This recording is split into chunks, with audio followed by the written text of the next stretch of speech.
Hola, ¿qué tal? Bienvenidos todos. Me da mucho gusto saludarlos nuevamente aquí en este canal. Y la verdad es que hoy tengo dos invitados de lujo, dos personas a las cuales aprecio y admiro, tanto a nivel personal como a nivel profesional, por lo que me siento muy afortunado de tenerlos aquí.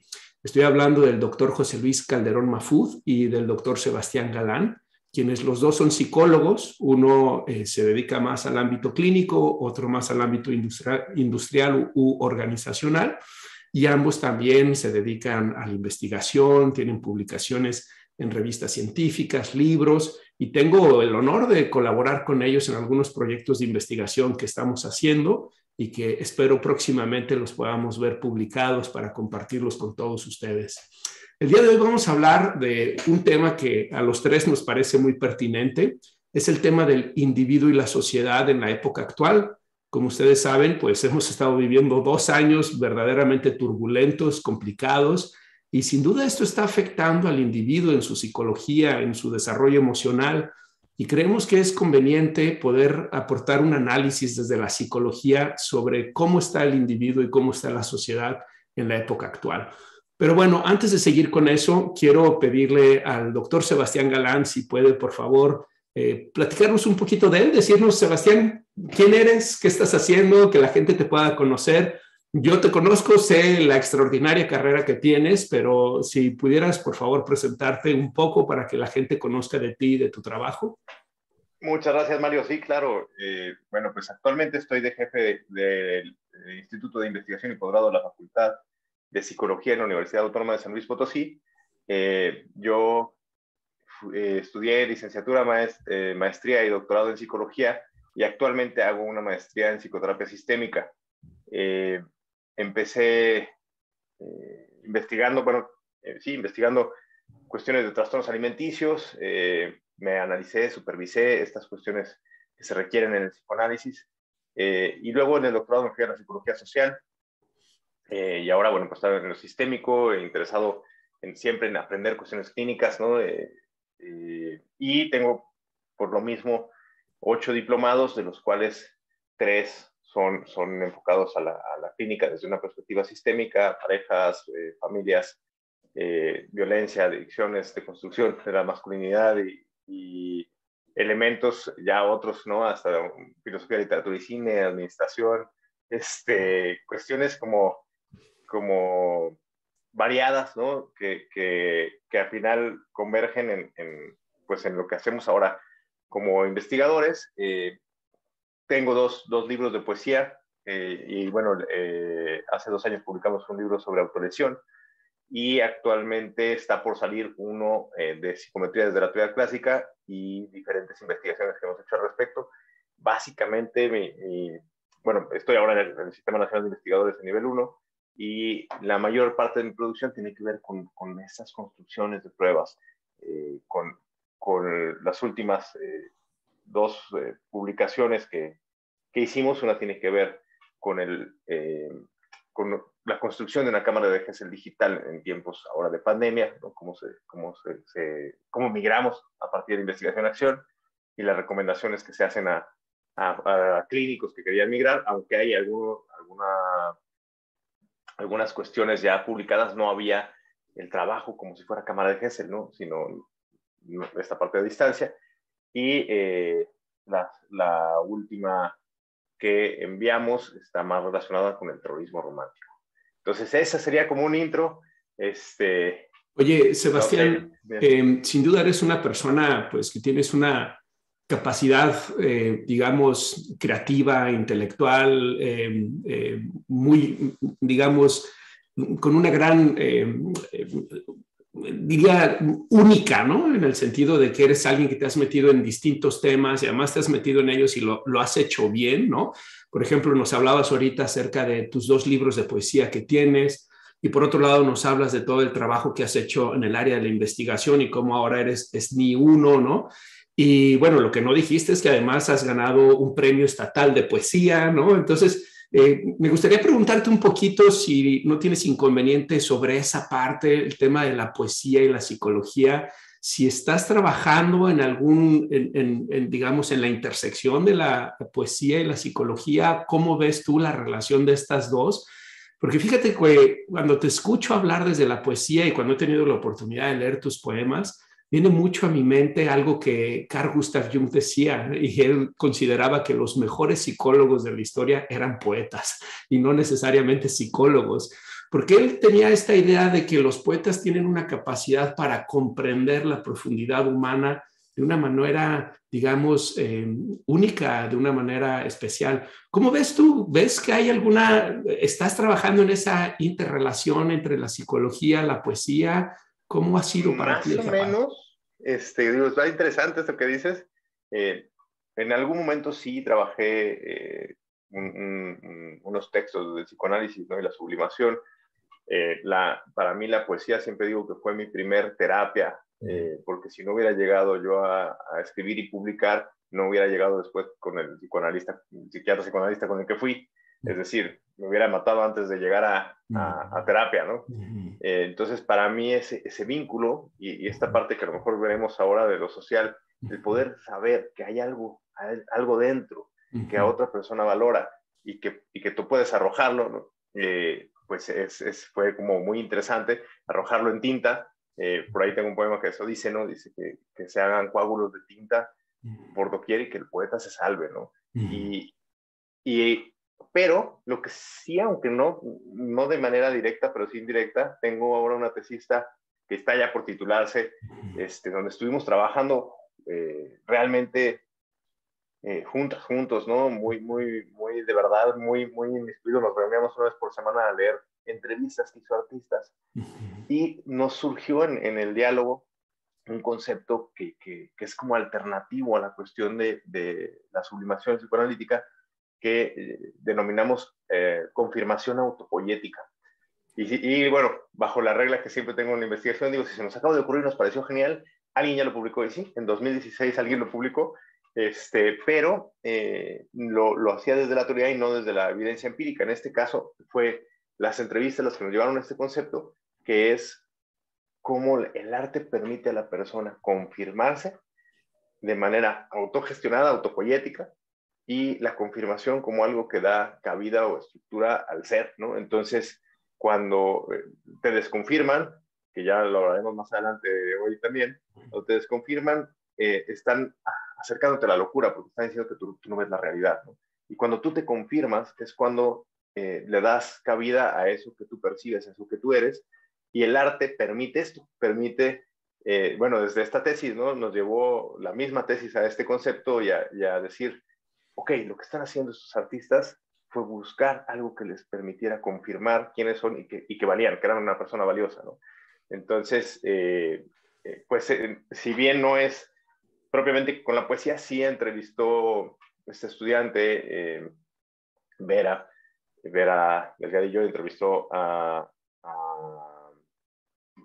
varios cantantes, pintores, escultores, músicos, actores y escritoras, ¿no? Entonces, sí. Me parece muy, muy interesante lo que comentas y me hace pensar también en el artículo que estamos por enviar, ¿no? Sobre los contextos y la relación con la desensibilización a la violencia, un concepto que tú desarrollaste, acuñaste y que nos invitaste a José Luis y a mí a participar en esta investigación, y como uno de los resultados que encontramos fue que justamente el arte sirve como una forma, como un elemento protector ante la desensibilización de la violencia, ¿no? Y conecto con lo que estabas diciendo de estos coágulos de tinta, de cómo de alguna manera para ti fueron también un factor de protección.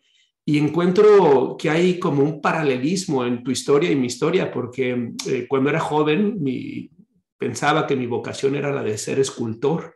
Entonces, durante mucho tiempo estuve en la escuela de escultura, trabajando con la idea de convertirme en escultor, pero tal vez semejante a lo que te sucedió a ti, terminé en terapia, porque también mi adolescencia fue de alguna manera un poco escabrosa, y al estar en terapia me di cuenta de que lo que quería hacer era psicólogo clínico y no escultor, pero pude experimentar eso que estás hablando, ¿no? Pude experimentar el valor del arte como un factor no solamente creativo, no solamente de expresión emocional del contenido psicológico, sino también como un factor de protección que sin duda creo que sin haber tenido esa experiencia probablemente no estaría aquí, al menos no haciendo lo que hago. Oye, pues muchas gracias, Sebastián. Suena muy interesante. Gracias. Y tal vez podremos retomar a lo largo de la conversación algo de estos temas que estás mencionando. Pero quiero ahora presentar al doctor José Luis Calderón Mahfoud, a quien también admiro ampliamente y quien también tiene una carrera sobresaliente y que además pues es una persona con un intelecto muy sagaz, ¿no? José Luis, pero por favor tú preséntate para quienes no te conocen. ¿Quién eres? ¿Qué estás haciendo? ¿En qué estás trabajando, José Luis? Gracias, Mario. Oye, pues nada más que me voy a conectar a través de tu comentario sobre Sebastián, que yo creo que como que lo que nos permite es, la poesía luego es proyectarnos fuera de, ¿no? Y esa misma capacidad de metaforizar no es muy distinta a la capacidad de síntesis que usamos en la investigación para problematizar, no es muy diferente. Y me hacía recordar, ahorita que decías que esculpías, que justamente Jung esculpía y en casa de campo que tenía en Suiza, cerca del lago, la llenó de esculturas. Fíjate, y recuerdo que decía justamente Jung, y esto creo que tiene que ver un poquito, y me conecto con esto por el gusto, mi pasión por la literatura, igual que Sebastián, por la poesía, que qué conexión podríamos tener, que en algún momento también llegamos por el mismo vehículo a la psicoterapia. Yo no soy terapeuta, pero creo que llegué escribiendo poesía a terapia y que a través de esa sublimación, hasta la fecha de hoy, pues podemos proyectarnos en algo fuera de nosotros y vernos de esta manera, como decía John, ¿no? Que necesitábamos las manos, decía John, para moldearnos frente a nosotros, pero que eso era lo que verdaderamente valía la pena, ¿no? Para trascender y no la entelequia que estuviera en su libro, hablando del libro rojo, ¿no? Correcto.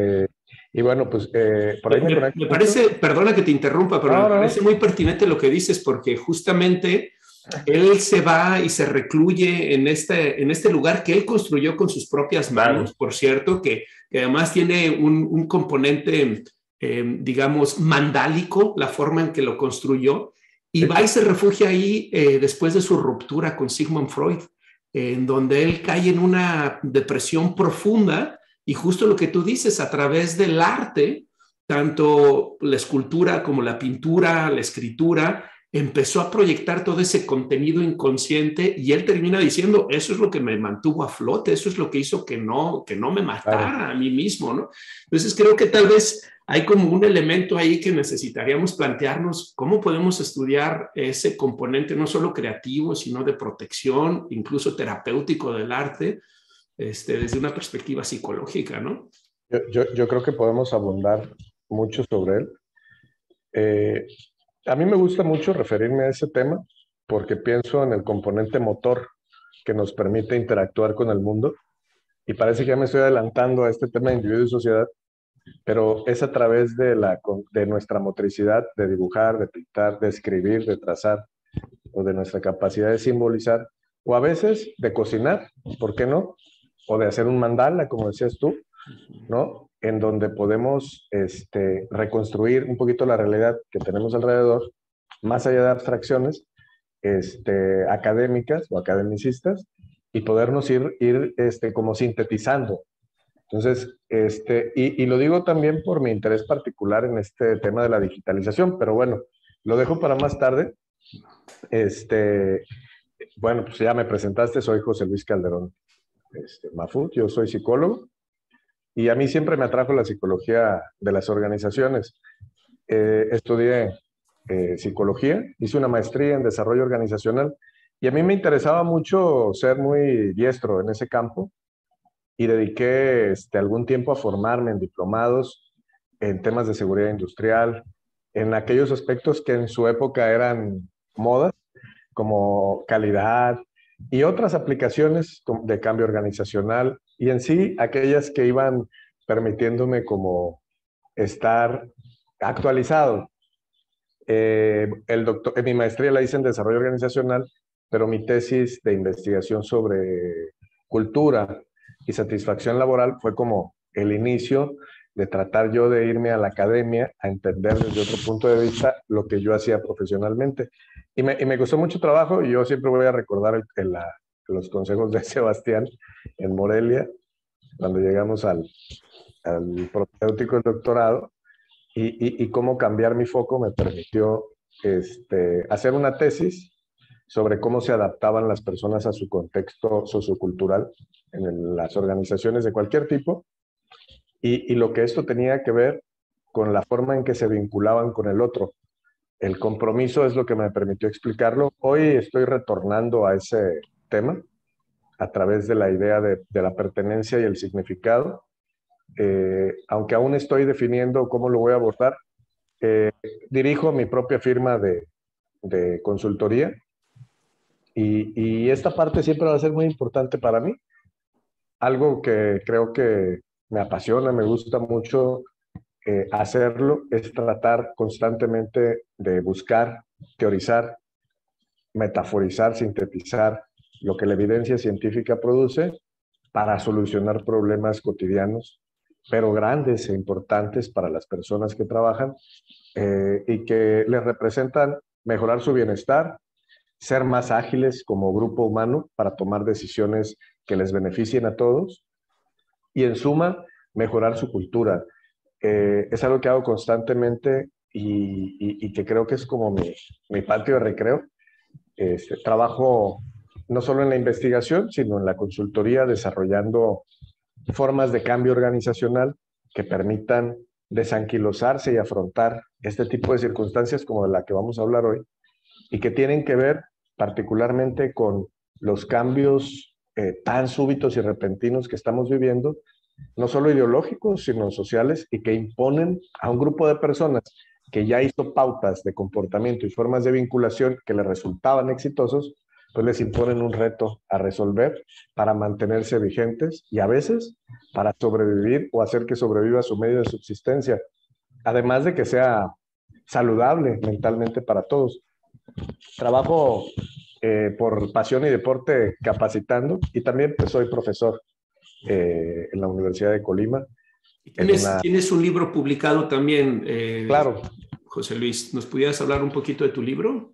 Claro, dentro de la estancia postdoctoral en la Universidad de Guadalajara, en donde ahora me desempeño en el doctorado, publiqué un libro que se llama Liderazgo Saludable, que hoy no me deja muy satisfecho. La verdad me siento un poquito como ya rebasado de ese tema, o de las intenciones por las que lo escribí, pero que consolida la investigación de 8 años, desde el 2012 hasta el 2020, para tratar de explicar lo que también pueden encontrar publicado tanto en adaptación, socialización, entrenamiento, etcétera, como en formas de compromiso, y cómo todo este contexto cultural que los individuos construyen o al que se suman, pues termina por afectar o beneficiar su bienestar en el significado más amplio, ¿no?, de la palabra bienestar, ¿no? Oye, pues José Luis, Sebastián, creo que la audiencia se puede dar cuenta de que tenemos muchas cosas en común, pero también que tenemos cosas que nos hacen distintos, ¿no? Los tres hemos sido formados como psicólogos desde la licenciatura, después con maestrías, cada uno en distintas áreas, pero también enfocados siempre en la psicología, y después los tres coincidimos en el doctorado de psicología. Ahí es donde nos conocemos, donde empezamos a colaborar. Y ahora estamos viendo que también tenemos un antecedente donde el arte nos une, la psicoterapia nos une, probablemente épocas de adolescencia, digamos, un poco turbulentas también nos unen, pero hay cosas que nos hacen distintos también, ¿no? José Luis se dedica al ámbito, otro elemento que tenemos en común es que los tres somos docentes, los tres estamos enfrente de los salones, estamos en contacto con los alumnos, los tres tenemos publicaciones en journals científicas, libros que hemos publicado, pero tenemos esas diferencias que también creo que son importantes, ¿no? José Luis, metido en el ámbito de la organización, Sebastián y yo más en el ámbito clínico, pero con ciertos abordajes que también a veces coinciden en temas, pero también en otros temas se distancian. Sebastián con el tema de la terapia familiar sistémica, yo trabajando desde lo cognitivo-conductual, aunque los dos tenemos un antecedente psicoanalítico, ¿no? Sebastián con su componente freudiano, yo con un componente junguiano. Y menciono todo esto porque creo que los tres tenemos como punto de partida de nuestro análisis del individuo y de la sociedad, la psicología, pero también tenemos percepciones, aproximaciones e incluso marcos teóricos que nos ayudan a verlos desde distintos ángulos. Y desde ahí quiero preguntarles, ¿cómo ven ustedes al individuo y a la sociedad en este 2022, después de 2 años de pandemia, después de 2 años turbulentos en ámbitos políticos, en ámbitos de la salud, por supuesto, pero también en temas de radicalización ideológica, política, en temas que incluso ahora, como lo decíamos en el chat, hay una nueva variable que tenemos que incluir en el análisis y es el temor que nuevamente está surgiendo de la posibilidad nuclear, ¿no? Con el tema de Rusia y Ucrania. Pareciera que estamos viviendo como la Guerra Fría 2.0, ¿no? Una nueva versión de esta Guerra Fría y desde mi perspectiva lo que veo es que por un lado hemos mostrado como sociedad y como individuos un extraordinario nivel de resiliencia en los últimos 2 años, pero por otro lado también hemos mostrado un gran nivel de afectación, es decir, hay ciertos porcentajes de la población que han mostrado niveles de resiliencia muy importantes y otros niveles de la población que están mostrando afectaciones que son importantes, significativas y que estamos viendo un incremento en los trastornos mentales, en los intentos de suicidios, etcétera, ¿no? Entonces, bueno, desde ahí quiero preguntarles, ¿cómo están ustedes analizando, cómo están viendo lo que estamos viviendo? ¿Cuál es el análisis que ustedes pueden compartirnos del individuo y la sociedad en el 2022? ¿Cómo lo están viendo ustedes? Si me permite, Sebastián. Voy como de lo muy particular a lo general. Si yo lo tuviera que resumir en 3 palabras, yo diría que estoy viendo, es una generalización naturalmente, alienados en buena medida, desconectados, optimistas y resilientes. Y estas, no 3, 4 palabras, podrían definir como el camino en el que se llegó a este momento y las circunstancias que hoy nos rodean. Por un lado, por lo menos en el mundo occidental en el que nosotros vivimos, que es Norteamérica, y creo que en Sudamérica podría pasar lo mismo, al menos en ciertos grupos sociales, pues salimos de estas crisis económicas de los 2008, 10 y 11 con este discurso, ¿no? Muy, muy de la era de Obama, en donde habría que convertirse a todos en categorías y en lo cual se hizo un énfasis muy, muy fuerte en categorizar a las personas y además de categorizarlas, en dictarles un poco sus formas de comportamiento y además influir en los individuos a través de las redes sociales, por supuesto, y de los medios de comunicación y del contacto social para incrementar, por ejemplo, niveles de producción y volver a esta época de principios de los 70s en donde los individuos habían llevado a la sociedad pues, a niveles educativos, de producción, etcétera, etcétera, que habían incluido una gran cantidad de tiempo, de horas, etcétera, etcétera. Entonces yo creo que llegamos en esa ventana, familias bajo preceptos diferentes y una serie de ideas que fueron acuñadas dentro de la Agenda 2030, algunas con justificada razón y otras más obedeciendo a principios económicos o ideológicos de los grupos que las ¿Puedo interrumpirte un momento, José Claro. Luis? Mencionaste 3 conceptos en los cuales tú, digamos, diagnosticarías al individuo y a la sociedad. Por un lado, hablaste, a ver si los identifiqué bien, alienados, esperanzados. ¿Y cuál era el tercero, José Luis? Dije alienados, desconectados. Desconectados, perdón. Optimistas y resilientes. Optimistas, ok.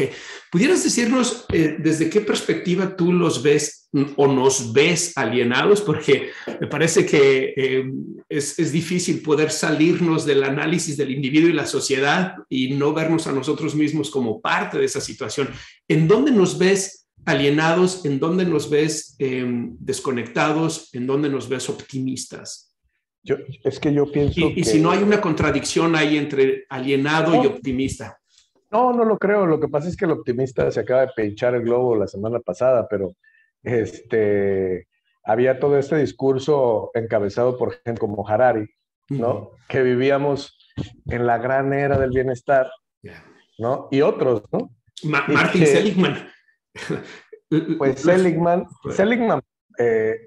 pagado, voy a decir, poco pagado, pero cuando digo alienado, yo creo que nunca habíamos recibido tanta información y estaba leyendo el resumen de un neurocientífico francés, que no me acuerdo el nombre, aquí lo tengo abierto, ahorita voy a abrir el Chrome, que hablaba de la fábrica de cretinos digitales, ¿no? Hablando de este volumen de información que recibimos constantemente y que justamente en eso consiste la alienación. Hay una serie de patrones, tanto en las redes que consultamos, que considero yo que limitan la forma de pensar y orientan, yo no me gustan las teorías de la conspiración, pero orientan la cognición social, o sea, el qué tenemos que pensar sobre qué cosa es la sociedad. Entonces, la sociedad, ¿quién la dicta? ¿No? La sociedad, si bien antes la dictaba el gobierno y algunos medios de comunicación en países como en el que vivimos nosotros y del que tú eres originario, Mario, pues en la actualidad eso, yo creo que en los últimos 5 a 10 años ha ido fabricándose, primero a partir de algunos aspectos que tienen que ver con cuestiones aparentemente espontáneas, aparentemente, y otros en el caos de la desinformación que ha liberado a los individuos de la capacidad de pensar. Yo ya no tengo que pensar, ¿no? Yo hoy en la mañana desayunando con alguien se lo decía, o sea, alienado es para mí, híjole, voy a sonar muy fuerte con eso, pero toda esta serie de conceptos de millennials y centennials y clasificar a los grupos, o sea, cómo nos ha liberado de pensar. Ya no tengo que pensar, pues, o sea, pues qué tipo de generación X ha de ser Mario, ¿no? Ya, o sea, desindividualización, creo, y perdón por abundar mucho, pero discutía con mi hijo Mateo, porque incluso, al menos en el contexto social en donde me desenvuelvo, han llenado de categorías la forma de las relaciones amorosas, por ejemplo, llenándolas de etiquetas y de comportamientos predispuestos que limitan esa forma de relacionarnos, o sea, con la sociedad. La sociedad, pues, es la pareja, la familia, la escuela, etcétera, y que además de desinformar, pues llenan de una serie de presiones, de premisas preestablecidas, de cosas que hay que cumplir, terribles, ¿no? Oye, Sebastián, nos dice José Luis, alienados, desconectados y optimistas. Coincido en que estuvimos optimistas. Creo que hasta el 2019 había justo todo ese mensaje que de alguna manera creo que la psicología positiva también ha sido responsable de tratar de mandar este énfasis de decir, tú puedes ser feliz, sin tener en cuenta de que la felicidad es el otro lado del sufrimiento, ¿no? Y de que no puedes tener felicidad sin sufrimiento y la necesidad de la aceptación, el reconocimiento y la vivencia plena del sufrimiento también, ¿no? Y creo que con lo de la pandemia, pues mucho de este discurso se vino abajo. Yo recuerdo Martin Seligman en el verano del 2019 en Australia, dando una conferencia diciendo, estamos en una nueva era histórica. Hace 2000 años hubo una conciencia global sobre el sufrimiento y por eso surgió el Buda, por eso surgió Jesús, por eso surgieron los estoicos para decirnos que teníamos que hacernos cargo del sufrimiento, pero ahora estamos en una etapa del florecer humano, decía, donde el sufrimiento es parte del pasado. Yo decía, ay, caray, pues que no se ha enterado que todos nacemos, crecemos, enfermamos y morimos, ¿no? Pero bueno, como que había ese optimismo ingenuo, diría, en algunos, pero la realidad ahora nos ha golpeado de una manera drástica Vemos un mundo muy dividido ideológicamente, políticamente, y también vemos un mundo en donde ahora hemos tenido un contacto con la muerte más cercana de la que habíamos tenido en el pasado, porque hemos visto familiares, hermanos, tíos, papás morir de manera muy cercana. Y entonces en ese sentido creo que el optimismo ha pasado, yo me atrevería a decir, a un pesimismo, ¿no? O al menos a una incertidumbre de decir, ¿qué va a pasar con nosotros? Pero José Luis también habla de esto, del estar desconectados y el estar alienados. ¿Qué opinas de lo que nos dice José Luis y cómo estás viendo tú la sociedad y el individuo en este momento? Ok. Se me hace muy interesante esto de estar desconectados, porque yo sí creo que en este ímpetu por el on rules, ¿no? Y por el bienestar, el narcisismo infame, decía Soria,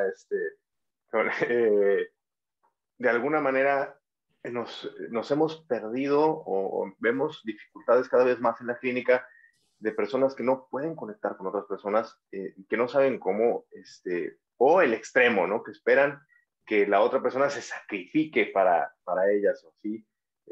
Yo pensaba en dos cosas mientras les escuchaba, que no, para nada, fue un rollo que traje hace mucho en mente, pero pensaba en esta serie de Black Mirror. Sí, excelente serie. El primer capítulo nos parece obvio el día de hoy, pero cuando salió hace 15 años o no sé, era alarmante porque decimos, para allá vamos, pues ya estamos ahí. Pero me gusta para hacer una analogía que ya no hago, este es un discurso de Sebastián de antes, pero con respecto a psicoanálisis lacaniano, ¿no? Que habla del estadio del espejo, en donde la madre lleva a este bebé y le dice, mira, ese eres tú, y entonces dice, c'est moi, ¿no? Soy yo, y logra construir un yo a partir de reconocerse en el espejo. Y yo tomaba esto del Black Mirror como también un espejo en el que ahora se están constituyendo las nuevas identidades, y es un espejo en el cual te puedes mirar a ti mismo siempre y cuando la pantalla esté apagada. Es decir, siempre y cuando no enciendas el celular, no enciendas este espejo negro, porque al momento de encenderlo desaparece el yo y se vuelve una cuestión difusa en donde empezamos a dejarnos guiar por las redes sociales. Y justo si nos vamos a estadísticas, que bueno, no entiendo yo cómo estamos manejando la ciencia acá, pero vemos que lo que pasó con la pandemia y que fue algo que hizo distinto, ¿no? Es que nos hizo darnos cuenta que todas las personas podíamos morir igual que otras personas. Entonces, el hecho de que la muerte se volviera una realidad que nos obligaba a pensar, a repensar tanto la convivencia como los cuidados, como la propia finitud, creo que fue algo que hizo que en algún momento la pandemia pudo haber sido empleada para unirnos, ¿no? Para darnos cuenta de esta condición humana. Pero voy ahora a otro punto que pensaba también, una analogía que retoma Jean Baudrillard de Salman Rushdie, que dice que hay tanta distancia entre una persona y otra en las realidades económicas, ideológicas, de conocimiento, que tenemos personas que tienen ideas de que pues la vacuna era para otro fin, o simplemente que no existe el COVID, que es un invento, ¿no? Y así como con el COVID y con muchas otras cosas, hay quien no tiene internet.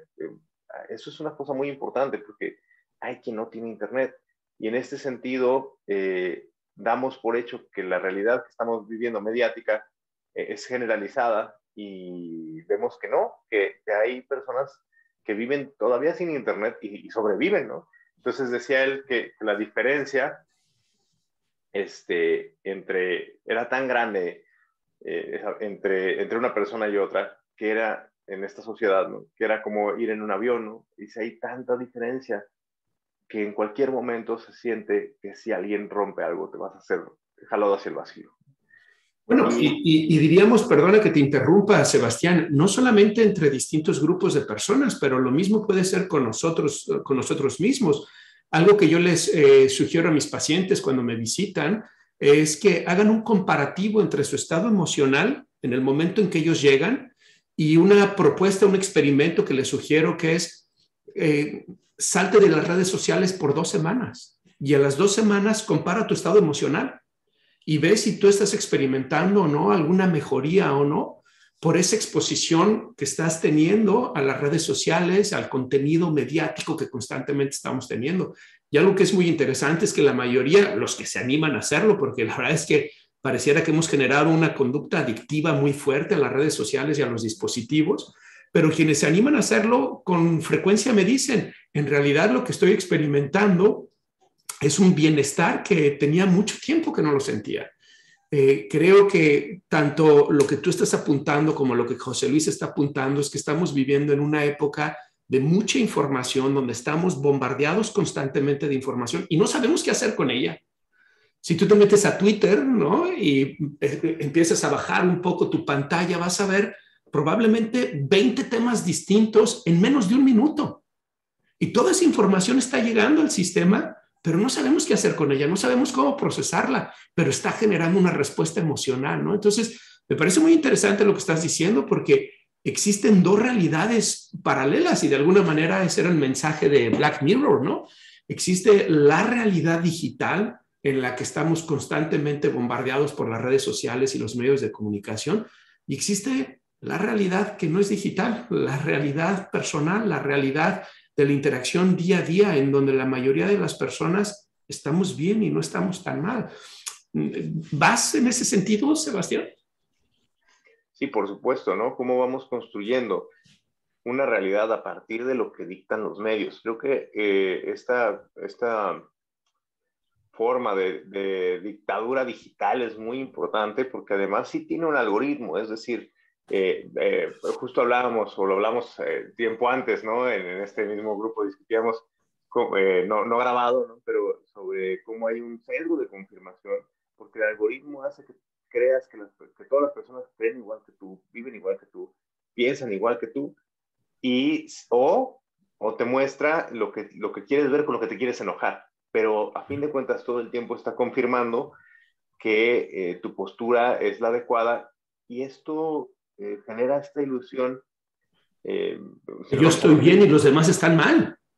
Correcto. ¿No? Porque es justo este efecto de los echo chambers que tú estás mencionando, las cámaras de eco, ¿no?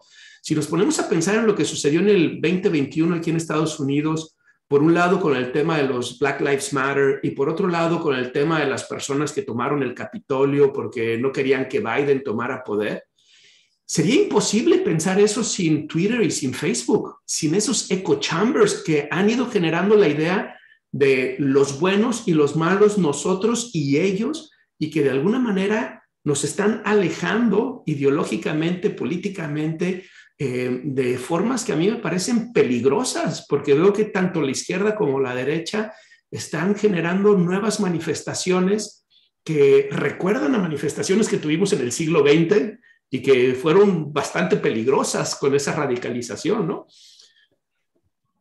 Oye, Mario, adelante, perdón.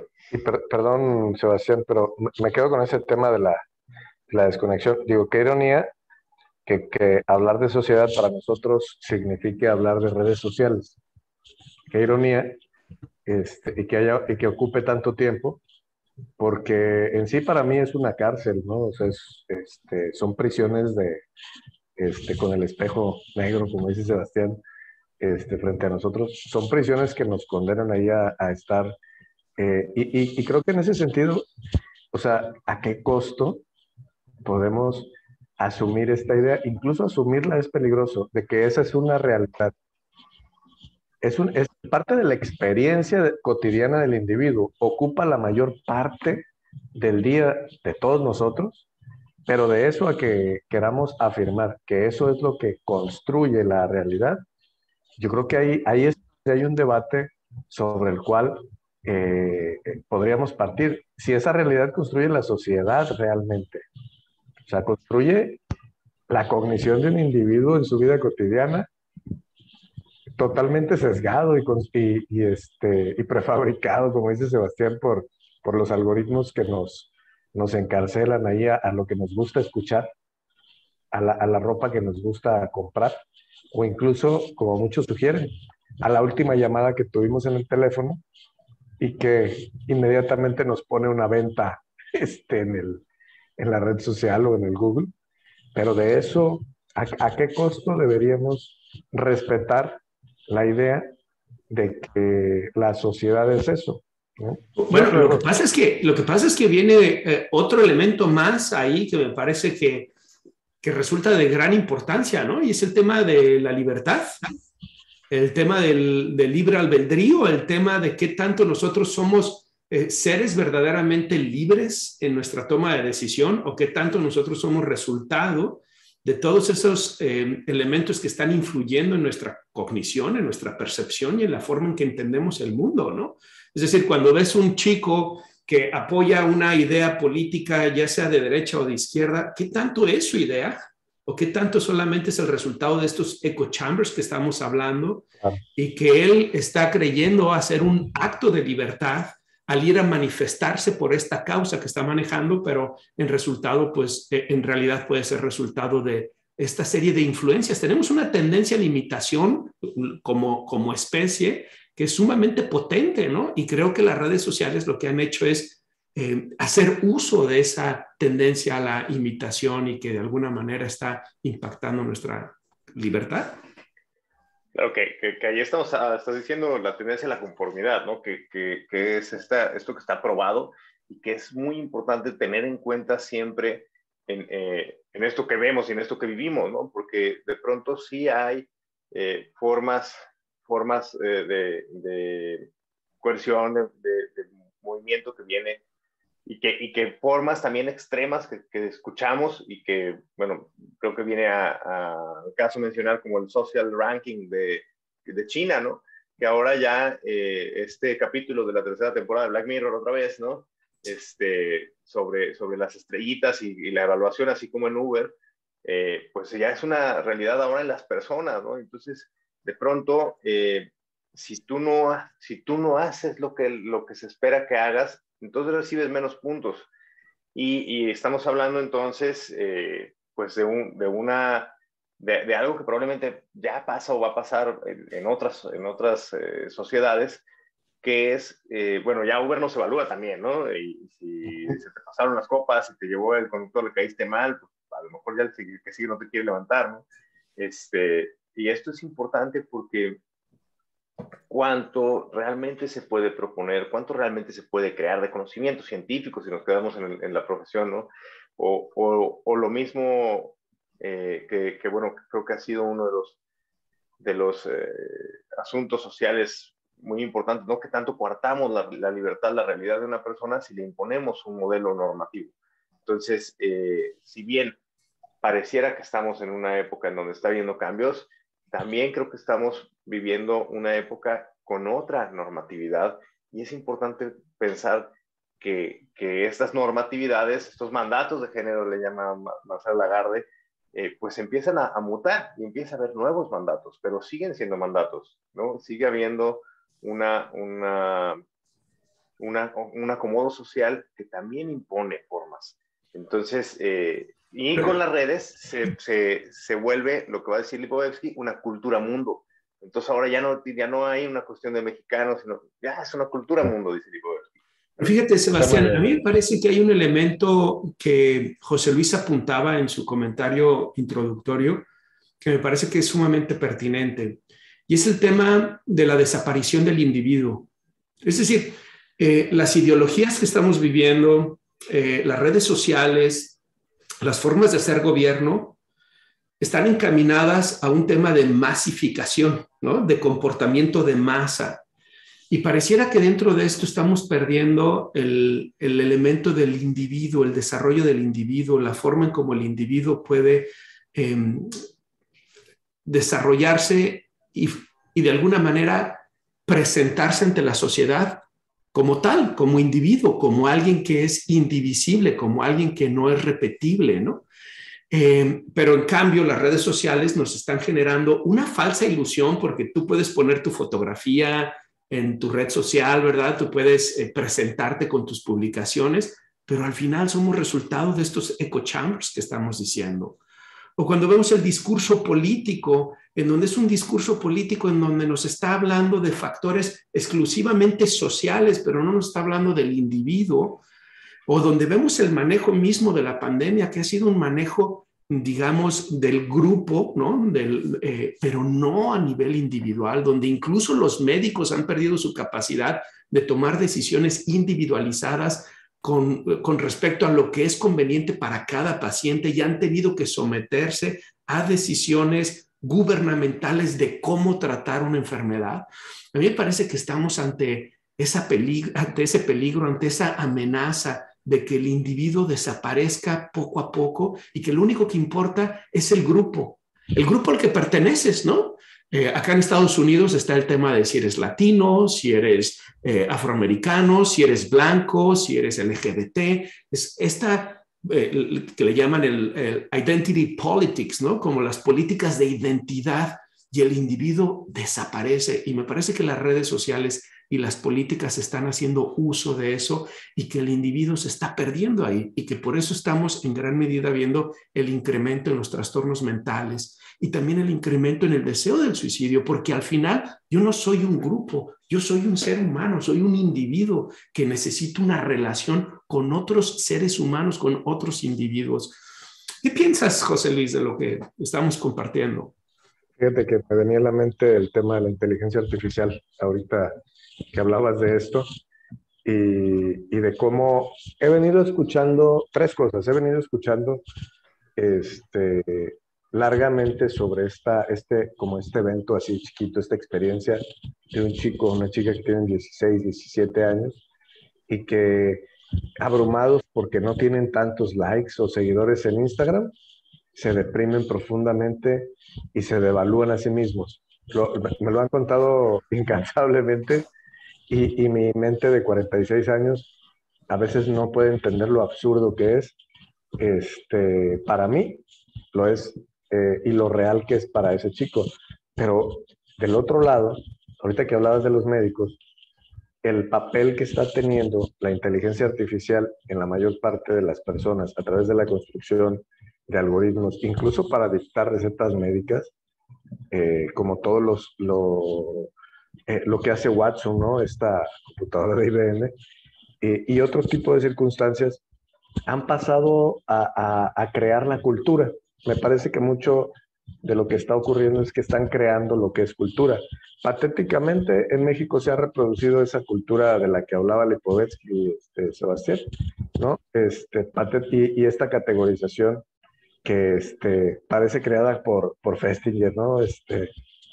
En donde ahora inventamos que aquí hay whitexicans y una serie de cosas de ese tipo para ayudar, ¿no? A esta categorización. Pero yo lo que iba a decir es que tengo cierto optimismo.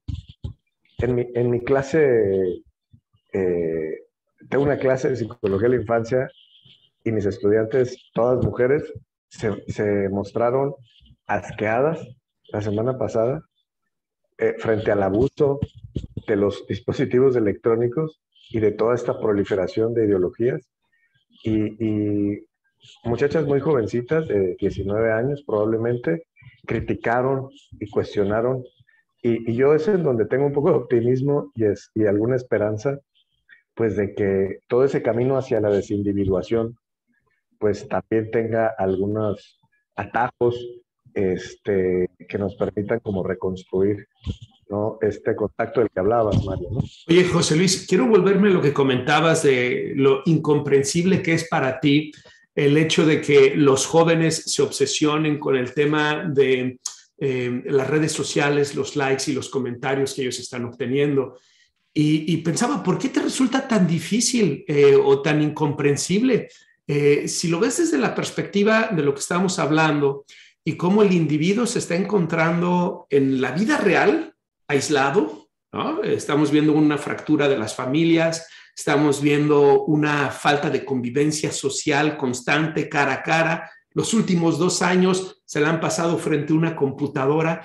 Pareciera que la necesidad social que todos tenemos se está de alguna manera cubriendo, lo pongo entre comillas, a través de las redes sociales. Y el like, el comentario, representa la pertenencia al grupo, ¿no? Representa esta necesidad de ser valorado y aprobado que no estamos teniendo en la vida real. Lo que a mí me parece peligroso de esto es que son personas que ni conocemos. Son personas que no sabemos ni quiénes son y que nuestro estado emocional depende de lo que esas personas que no nos conocen dicen o no dicen acerca de nuestras publicaciones. Entonces encuentro que el ser humano está ahora más vulnerable de lo que estaba antes, ¿no? Pero ¿sabes qué, Mario? Digo, por supuesto que lo entiendo, como científico de la conducta lo entiendo, del comportamiento lo entiendo, pero más bien me pongo en una postura crítica para salirme del tsunami y cuestionarlo frente a todos. Lo que me parece eh, es que justamente esa banalización superficial de las relaciones interpersonales, pues produce este vacío. Y frente a ese vacío hay muy pocas opciones, ¿no? Y las opciones frente al vacío emocional que produce esa banalización, eh, pues lejos de funcionar como grupo social, pues funciona como una droga, ¿no? Tú lo dijiste hace rato. Por supuesto, en esta era tan sintética, pues hasta las relaciones sociales hemos producido la síntesis de dopamina pulsando un botón. Pero creo que una gran lección de la pandemia es que el mundo de dos dimensiones, hasta la fecha, no es capaz de producir ni remotamente el mundo social real humano con el que empezamos la charla, además, porque Sebastián empezó hablando de la poesía y en la poesía hay este sentido humano de tener una persona o percibir a un individuo creando, por ejemplo, que jamás vamos a poder reproducir en la muy corta transmisión de información social que nos pueden dar los medios digitales, ¿no? Por más Oye, capacidad. me hiciste pensar en este que dijiste de la banalización de las relaciones, en una noticia que leí recientemente, al principio de esta semana, o probablemente el fin de semana pasado, en donde decían que los soldados rusos estaban en la frontera con Ucrania y estaban usando, se llama Tinder, la aplicación para... Tinder. ¿Cómo? Tinder. Tinder, okay. Que la estaban usando para contactar a las chicas de Ucrania, diciéndoles, ya vamos para allá, ¿qué onda? ¿Nos vemos? Y entonces, en este artículo, las chicas de Ucrania decían, estamos recibiendo una cantidad de solicitudes para vernos y tener sexo, que de una manera así muy directa, ¿no? Vamos a ir para allá, ¿qué onda? ¿Tenemos sexo? Y entonces las chicas decían, es el enemigo, y me está buscando por Tinder. Antes o después del misil, ¿no? Sí, exactamente. Oye, y perdón por robar tanto el espacio, pero ¿cómo me acuerdo de esta anécdota? Y no soy ni anti ni nada, aunque en este momento sí me parece una salvajada lo de los rusos, de todo este relato de la ocupación soviética en Alemania y la gran cantidad de violaciones que hubo a mujeres durante varios años, ¿eh? No solamente a su llegada. Qué ironía, ¿no? Que lo estén preparando con anticipación. Totalmente, ¿no? O sea, porque Digo, al final es, mira, voy a venir a violar tu país y te voy a violar a ti. pero por Tinder. Pero por Tinder, ¿no? Entonces, te estoy avisando, ¿no? Pero hay un tema que me parece que va a lo que estamos mencionando, que es esta falta de ver al individuo, como un ser con dignidad, como un ser que tiene valor en sí mismo, ¿no? Y una de las prácticas que hicieron los soviéticos y que hicieron los nazis fue justamente quitarle la humanidad al sujeto, convertirlo en un número para entonces poder abusar de ese sujeto y no sentir culpa, no sentir remordimiento. Y me parece que lo que hoy estamos viviendo es algo semejante en el sentido de cómo nos hemos convertido todos en un número para Facebook, para Twitter, para los políticos, para la pandemia, para lo que está sucediendo, para los medios de comunicación. Oye, pero tenemos a Sebastián acá que nos está escuchando y me gustaría preguntarle su opinión de lo que estamos diciendo. No, bueno, me ha gustado mucho escucharles porque justo esta parte de los vínculos, ¿no? Que creo que es un tema bien importante. Yo sí veo algunas cuestiones mucho más maduras en jóvenes, ¿no? Pero otras, me decía una estudiante, ¿sabes? Se murió mi perro y mi mejor amiga propuso una cara triste en Facebook. No me habló, no me visitó. Y dice, yo no sé qué cree, que si con eso yo ya entendí que me quieren. Dice, porque realmente necesitaba que mi mejor amiga estuviera ahí.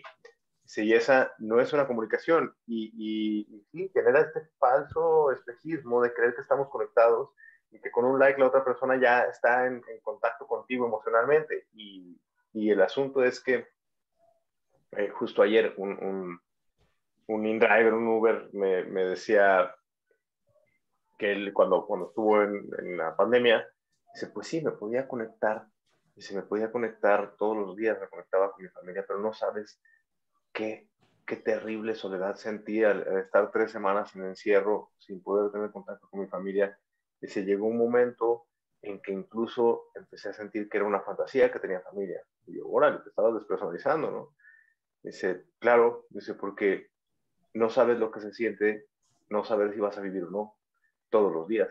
Dice, porque yo sabía que me había dado, pero no sabía qué tan grave se iba a poner. Entonces todos los días pensaba, a lo mejor ya me voy a morir, ahora, y aunque tengas algo de contacto a distancia, no reemplaza el contacto físico, ¿no? Los abrazos, los sonidos, etcétera. Fíjate qué interesante lo que dices, porque esa despersonalización funciona como un mecanismo de defensa psicológico, ¿no? Si pienso que no tengo familia, entonces significa que no tengo por qué preocuparme por cómo mi familia se va a sentir cuando yo me muera, ¿no?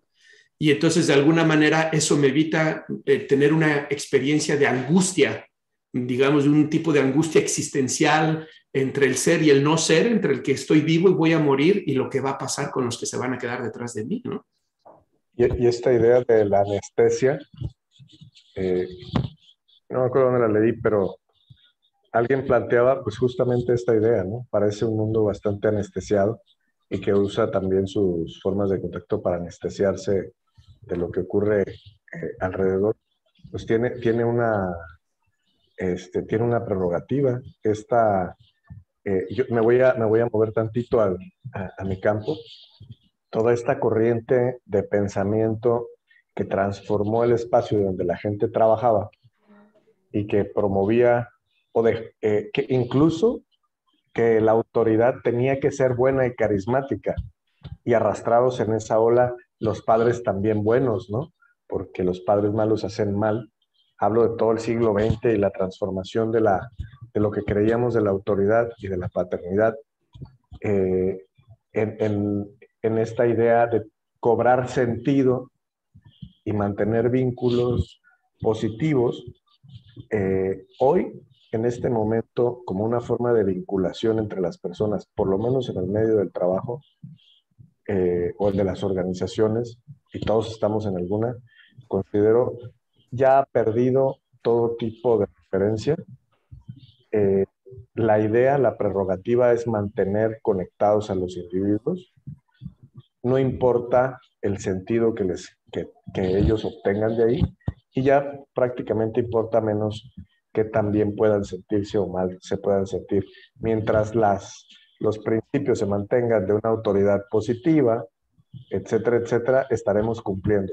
Con esto, a lo que veis que hay también una idea como de banal en cuanto a, o muy superficial respecto a la forma en que estamos creando la arquitectura social, ¿no?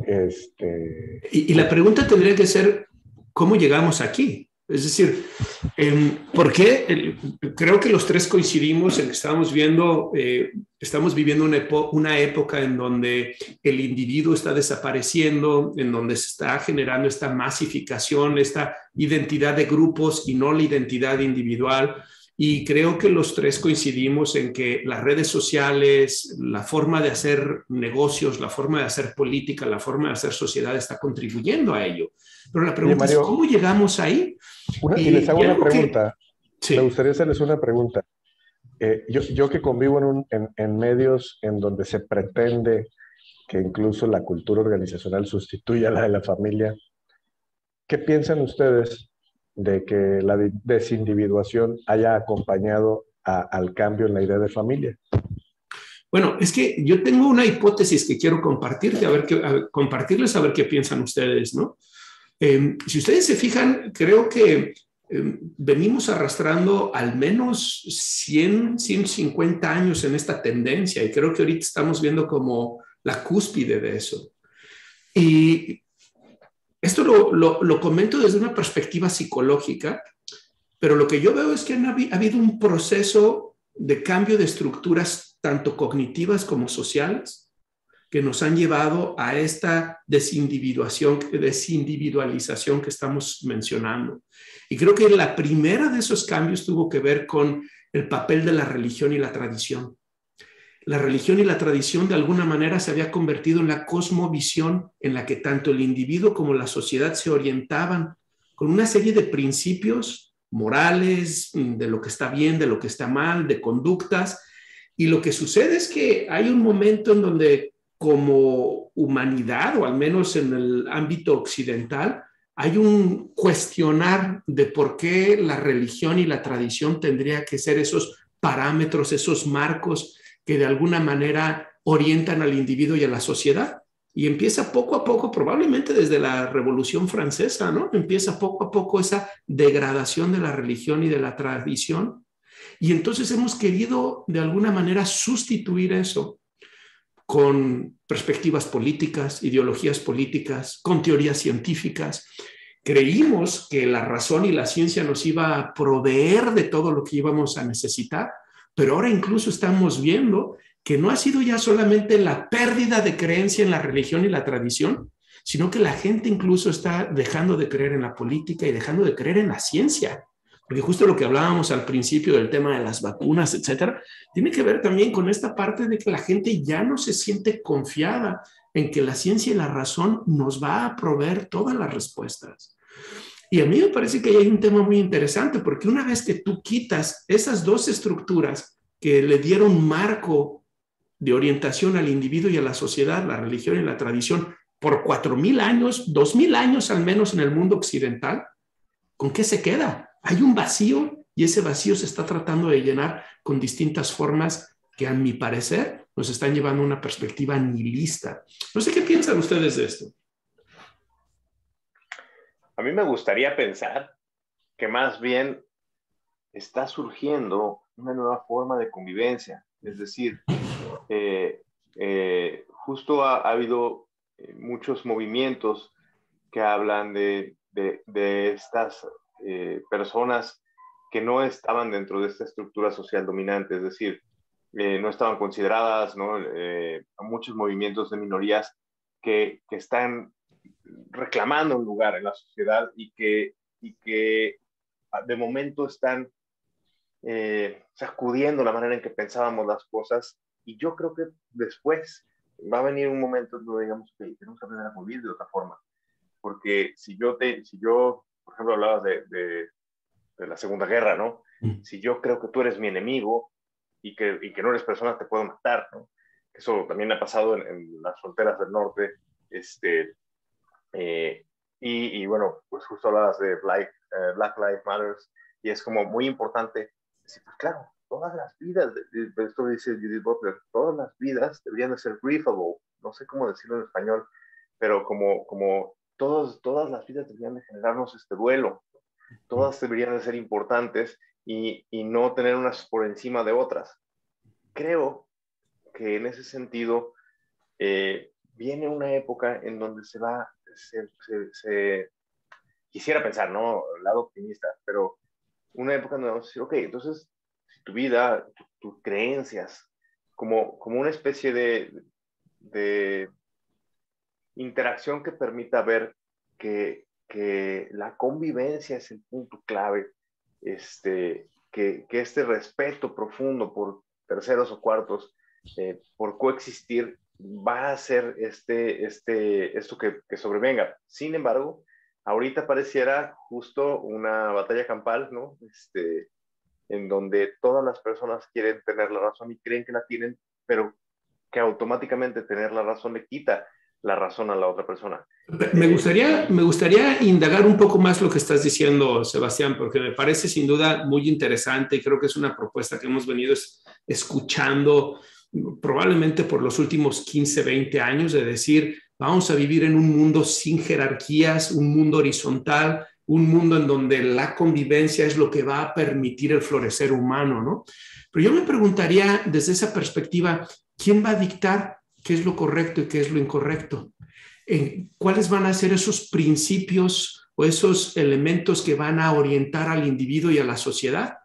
Porque lo que vivimos durante 2000 años es que tenías una serie de principios que habían sido dados por Dios, ¿no? Es la idea, estoy hablando en términos psicológicos, no estoy hablando en términos religiosos, ¿no? Pero para tratar de entender la psicología del individuo desde esa perspectiva, ¿no? En donde había un elemento sagrado, ¿no? Pues Dios da estos principios y por lo tanto la sociedad tiene que regirse tanto en su gobierno como en su vida diaria a través de estos principios sagrados. Si ahora quitamos esa parte y vivimos una sociedad secular como la que estamos viviendo, ¿quién va a sustituir eso? Y lo vimos en el siglo XX. Quien lo sustituyó fue el gobierno, ¿no? Especialmente lo vimos en los gobiernos socialistas comunistas y vimos el resultado de eso. A la hora que quitas esa estructura jerárquica que te dice qué está bien, qué está mal, es sustituida por un gobierno fuerte, poderoso, dominante, que termina diciendo las cosas tienen que ser como yo digo. Nazismo, Unión Soviética, etcétera, ¿no? Ahora, lo que yo veo es que mucha gente no quiere volver a esas estructuras de gobierno, pero también mucha gente está de alguna manera buscando esas estructuras de gobierno. Y por eso me parece que figuras populares o populistas, como es el caso de Andrés Manuel López Obrador, o como muchos de estos gobernantes en Latinoamérica que están retomando esta posición, digamos, dictatorial, o el mismo Putin con las decisiones que está tomando, responde a ese vacío que se ha generado. Entonces, la pregunta es, si no tenemos una estructura religiosa que nos dice cómo debemos de orientarnos en la vida como individuos y como sociedad, y si el gobierno ya demostró que es una fuente muy peligrosa, ¿no? Por las consecuencias que eso puede conllevar y por la tendencia al control y al poder que todos tenemos, ¿quién entonces va a decirnos o cómo nos vamos a orientar como individuo y sociedad? Yo tengo un punto de vista. Lo que pasa es que cuando mencionamos la religión como algo que subsiste sola en la cultura, pareciera que no forma parte de una jerarquía. No olvidemos, antes de ponerlo en perspectiva, que las religiones también han creado sus estructuras y que muchos de los gobiernos monárquicos pues también estaban orientados en esa estructura. No orientados, sino que participaban de la estructura religiosa. Los monarcas europeos eran designados por Dios y esta serie de cuestiones. Entonces, yo digo que antes de ponerlo en perspectiva, asumamos que también las religiones han formado parte del poder político. No les quitemos esa responsabilidad porque siempre la han tenido. Eso hace pensar que han desaparecido del todo y eso no es cierto. En muchos países, las estructuras religiosas, no las creencias, las estructuras religiosas están ahí, intocables. Sobre todo en todos los países musulmanes, donde no hay una división de iglesia-estado. Sin duda más en los musulmanes, que puede ser hasta Indonesia, más que los del Medio Oriente, ¿sí? Pero también en países occidentales. Pero yo donde quería llegar es que desde mi punto de vista, no sé si solo la religión, ¿no? Porque estamos pensando de forma lineal y no de una manera más amplia. Entonces, cuando pensamos de forma lineal, creo que podríamos pensar que el mundo evolucionó y hay por ahí una ilusión que me parece que surge de la Ilustración y que lleva a estas frases con las que empezaba Sebastián, que a mí también me gustaría mucho que fuéramos a esa sociedad utópica en la que la convivencia incluye a todos, sin importar credo, color, raza, género o cantidad de pelo, ¿no? Y digo que es utópica porque al final lo voy a cerrar con mi comentario, pero creo que en la colita de la Ilustración se convivió también con cambios tecnológicos en donde surgió la creencia, y esto me parece que fue hacia finales de los 80s, de que podíamos sustituir las cosas en las que creíamos, Dios, nación o aquello que creyéramos, por la información. Y recuerden mucho... Y la ciencia. La ciencia y la información, ¿no? Oye, no, la ciencia no, y ahorita voy a decir por qué. No, yo creo que, y pensamos que individuos informados con suficiente tecnología podrían ser autónomos. Incluso en la organización se inventó esta idea de los equipos autodirigidos, en las escuelas se aplanó la autoridad, etcétera, etcétera. Oh sorpresa, necesitábamos la autoridad. La ciencia no, porque ni bien habíamos llegado a 1960, ni bien habíamos empezado a disfrutar de lo mejor de la ciencia, cuando las corrientes posmodernistas en las universidades empezaron a cuestionarla y a eliminarla para sustituirla por otras cosas. Totalmente de acuerdo contigo, ¿no? Es como una por racionalidad, pero claro, lo que vemos es que yo por eso también decía, como resurgiendo esos claro, grupos. Pero yo decía que, no, o sea, no digamos la ciencia, y no es que yo la defienda, sino que creo que es el todo. La convivencia, la ilustración, la razón, la religión, por supuesto, o aquello que integre la cultura de los individuos. Y iba a decir algo que no se nos tiene que olvidar, por más, yo no soy optimista en ese sentido. Al final, los conductistas y los economistas siempre tienen razón. Y si no, que le pregunten a los ucranianos si nación, ciencia, religión los unifica ahora o el terrible peligro que están viviendo. Y por eso yo decía hace rato, cuando iniciamos la charla, el globo está pinchado, ¿no? Ahora vamos a ver bajo qué principios vamos a reconstruir muchos de lo que creíamos que funcionaba, incluso aquellos que desde el posmodernismo promovieron. Déjame, voy nuevamente con Sebastián para darle el derecho a réplica, ¿no? Oye, Sebastián, entonces, yo te digo, pienso que con el mundo secular y la caída de la religión y la tradición, se ha generado un vacío en las estructuras que orientan al individuo y a la sociedad, y sobre todo en los principios que rigen qué es lo que está bien, qué es lo que está mal, ¿no? Pero tú nos dices, yo lo que veo es que se va a generar esta sociedad horizontal en donde la convivencia es lo que va a permitir el florecer del individuo. Pero yo te preguntaba, ¿y quién va a dictaminar qué es lo que es correcto y qué es lo que es incorrecto? ¿Qué es lo que sí permite florecer y qué es lo que no permite florecer al individuo? ¿Cómo lo ves tú? Claro, y ahí nos regresamos a Facebook, ¿no? Instagram, es decir, hay ahora un líder invisible, pero sí hay el algoritmo, ¿no? Que es esta parte preocupante de quién maneja el algoritmo. Sobre todo porque, bueno, pues tú lo viviste, ¿no? Te quedas sin WhatsApp y ¡pum! Ya tienes un sesgo, o sea, yo no sé qué pasa, ¿no? Un sesgo grave de comunicación, de conectividad. Y lo vemos también con la ciencia, que estaría muy de acuerdo con José Luis Calderón, que todavía no aprendíamos ciencia, todavía no sabemos lo que es la ciencia, todavía ponemos, híjole, acá en México, no sé si haya también tapetes en la entrada para que limpiaras el COVID y los zapatos, cuando la probabilidad de que eso te sirva o le sirviera a alguien es de 0.00001. Yo le decía a un paciente que es más fácil que se gane la lotería 1000 veces seguidas a que vaya a agarrar el COVID por la suela del zapato, ¿no? Así es. Entonces, una cosa absurda, ¿no? Y dices, ¿dónde está el estudio científico ahí? No estamos viviendo todavía con ciencia y yo creo que la medicina nos va a salvar o nos va a mantener todavía con la creencia de que tenemos que tener evidencias, ¿no? de las cosas, pero justo esta idea de las redes sociales.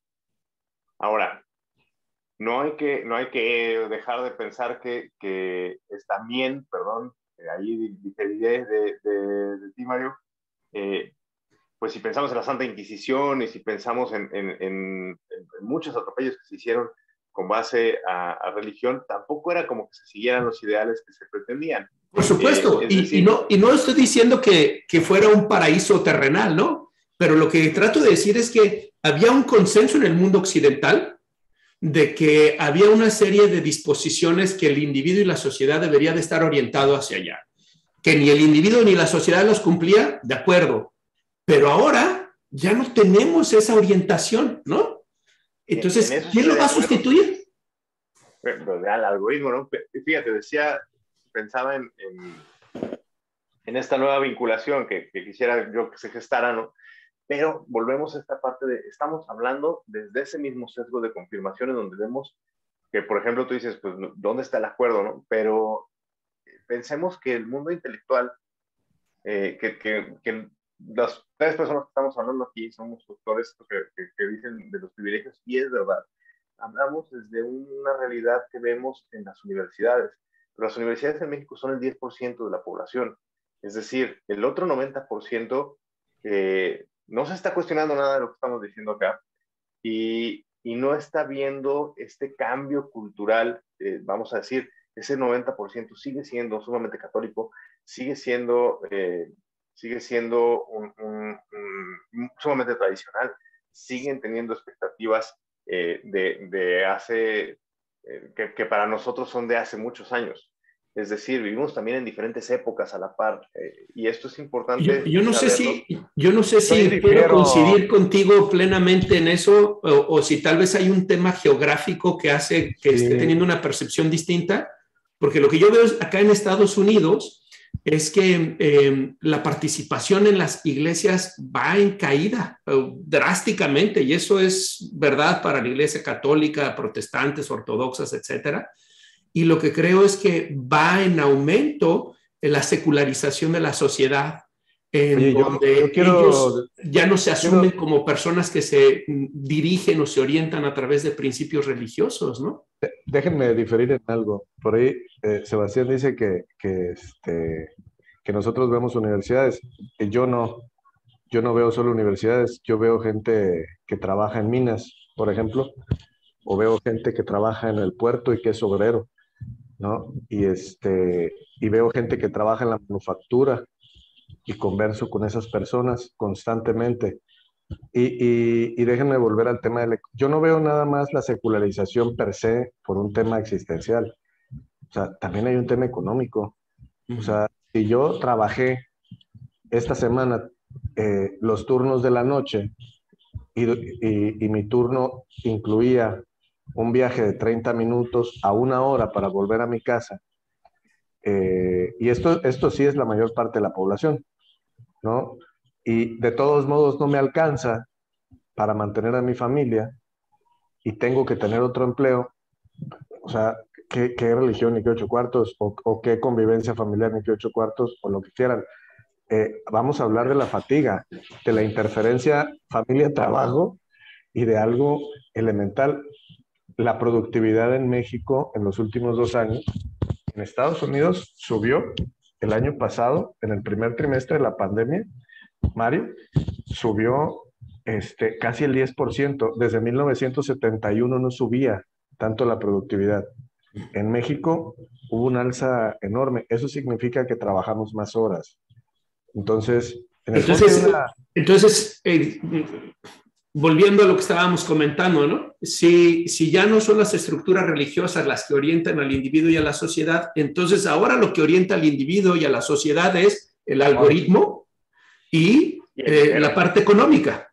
Correcto. Ahora llegamos a una conclusión. Y ahora la pregunta es, ¿y no es eso peligroso? Porque no voy a decir que era perfecto que las estructuras religiosas orientaran al individuo y a la sociedad, a pesar de que creo que tenían muchísimos beneficios, pero que ahora sea un algoritmo de Facebook o de Twitter, o que ahora sea el tema económico lo que oriente al individuo y a la sociedad, ¿no nos lleva a una sociedad nihilista?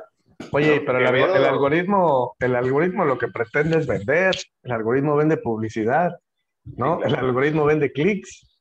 O sea, somos al mismo tiempo consumidores, ¿no? Y mano de obra. Entonces, claro que es peligroso. Y yo creo que si buscamos en la pantalla de mi Instagram la respuesta al incremento de la ansiedad y la depresión, estaremos en lo correcto, pero estaremos más en lo correcto si buscamos en las familias de adultos la cantidad de tiempo que pasan trabajando y además tienen que contestar mensajes de WhatsApp todas horas, correos, y además, obviamente, pues descuidar la convivencia con la familia, ¿no? Dime, Sebastián. que ahí dos cosas, ¿no? Me remitiste a Byung-Chul Han, ¿no? Con la sociedad del cansancio, que está bastante interesante y justo dice eso, que no dejamos de trabajar nunca ya por el mismo WhatsApp. Yo sí lo he notado, he llegado a molestarme, ¿no? Cuando me llega un WhatsApp después de las 9 de la noche de cosas del trabajo que digo, oye, pero, y también Quevedo, hablando de poesía, y creo que sería un buen círculo, ¿no? Tiene un poema maravilloso que se llama Don Dinero, y estamos hablando de 1790. Poderoso caballero de Don Dinero, elegante caballero de Don Dinero, y estamos hablando de que, pues en gran medida vamos a encontrar esta búsqueda de riquezas de poder, inclusive descubrieron América por eso, ¿no? Como un elemento que a mi parecer el dinero es poder, ¿no? Es más bien lo que se busca obtener, que sí rige y mueve, y hablamos de estructuras de gobierno, de sociedad, que ha movido, ¿no? En gran medida, inclusive si tengo bien el dato, por eso impidieron que hubiera matrimonios, ¿no? Pues para que las herencias se quedaran en las propiedades, en fin. Entonces sí, tenemos un asunto de dinero que influye en todo el asunto, y obviamente que hay intereses detrás, pues inclusive de la misma división de países en vías de desarrollo y primer mundo, y básicamente cuánto dinero tienen, ¿no? Entonces, Oye, Sebastián, sí. pero me gustaría retar un poquito lo que estás comentando sobre la tesis del poder, ¿no? Porque es una tesis que le estamos escuchando con mucha frecuencia ahora, en donde pareciera que es como un nuevo reduccionismo, ¿no? Como en la época freudiana, que todo era conflicto sexual, o en la época conductista, que todo era condicionamiento. Pareciera que ahora el nuevo reduccionismo es poder, ¿no? Y entonces pensaba, por ejemplo, en lo que decías, lo que motivó la conquista fue poder. No solamente eso, porque los que se fueron en las 3 caravanas, por favor, corríjanme si estoy equivocado, pero creo que el 90% de ellos se murieron, ¿no? O sea, no había ningún beneficio para el individuo de manera inmediata. Claro, para el Imperio Español sí que había un beneficio, pero recordemos que Cristóbal Colón anduvo buscando a los portugueses, a los italianos, a todos a que lo financiaran, y todos le dijeron, estabas loco. Había realmente un sentido de aventura, ¿no? Un sentido de descubrimiento. O, por ejemplo, el individuo que está hablando José Luis el día de hoy, ese sujeto que trabaja 2 trabajos, ¿no? ¿Es por una cuestión de poder o es porque su trabajo y su dinero representa la sobrevivencia de la familia, el poder cubrir las necesidades de la familia, ¿no?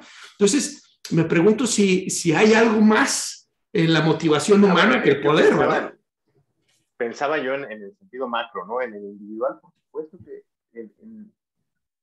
el dinero aparece como algo que para nosotros no fue una opción. Oye, ¿le quieres entrar a dinero o prefieres trueque, no? O, muchas veces yo sí hago trueque en mi trabajo, ¿no? De hecho, la portada del libro de psicometría la hizo un paciente, y pues hubo un intercambio ahí, ¿no? De arte por terapia, ¿no? Pero no es como que podamos decir, bueno, pues te voy a dar unas horas de sesión y te pago con eso la inscripción de la universidad, ¿no? Entonces, tienes razón, es una cuestión, y estaría de acuerdo contigo, no se puede limitar a una sola explicación. Sin embargo, sí, la estructura como está armada está pensada justamente para que haya unos que ganen y otros que no ganen. Es decir, la sociedad neoliberal se basa en eso, tiene que ver quién gana menos para que alguien gane más, y esta idea de tú puedes ser igual de rico y dices, a ver, bueno, pues sí, si me prestas tus millones, vas a ver como yo también voy a hacer un montón de millones, ¿no? Fíjate que entonces, el otro día tengo un libro que se llama The Book of Virtues, el libro de las virtudes, y vienen, son 850 páginas de múltiples historias, poemas, cuentos cortos, cuentos largos, de todas las latitudes, compaginados en un solo libro, ¿no? Entonces en las noches se los leo a mis hijos. Y el otro día, leyendo una de esas historias, era una de León Tolstoy, que es uno de mis escritores favoritos, y yo no conocía esta historia, pero el título de la historia se llama ¿Cuánta tierra necesita un hombre? es muy interesante porque es una historia de un hombre que es pobre y poco a poco va generando riqueza y va generando riqueza y va generando riqueza y más y más y más y más hasta tal punto que su avaricia lo mata, ¿no? Es una historia muy, muy interesante. Y me quedaba pensando en cómo sin duda el sistema contemporáneo está explotando eso que tú estás hablando, Sebastián, ¿no? Del deseo del individuo de tener más. Pero también estaba pensando en cómo no es solamente una cuestión estructural o de sistema o ideológico, sino que es una cuestión individual. Los seres humanos tenemos avaricia, ¿no? Somos avaros, tenemos este impulso de avaricia que nos lleva a querer más y no sentirnos satisfechos con lo que tenemos, ¿no? Oye, yo quiero introducir un punto, que es el de la conexión moral.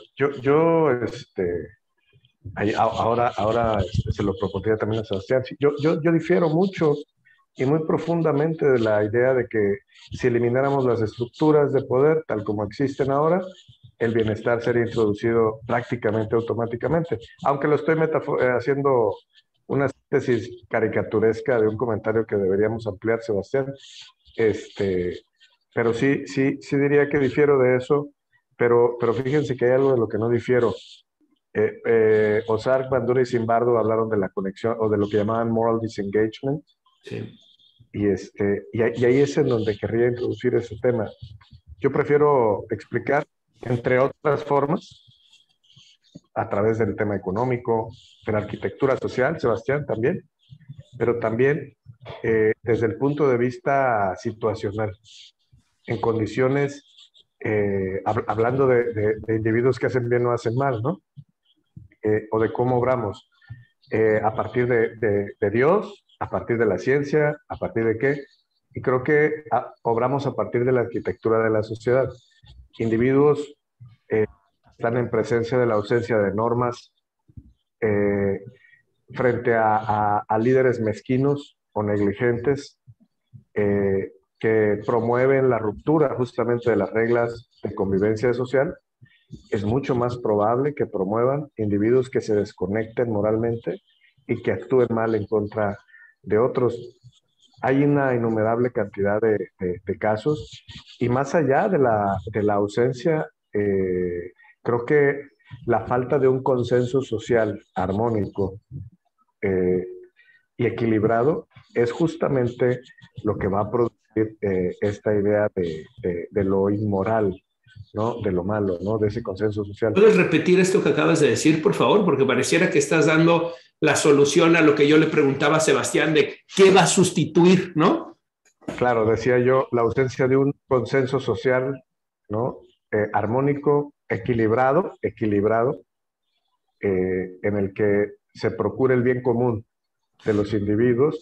Y lo leía recientemente. Perdón, José Luis, pero dices la ausencia de un consenso social equilibrado que busque el bien común. ¿Cómo es eso? Lo leí ahorita en mi propio discurso. Recientemente empecé, y creo que se los comenté, el libro de Michael Sandler, este filósofo estadounidense, y cómo Sandler hablaba de este cambio del que tú proponías, Mario.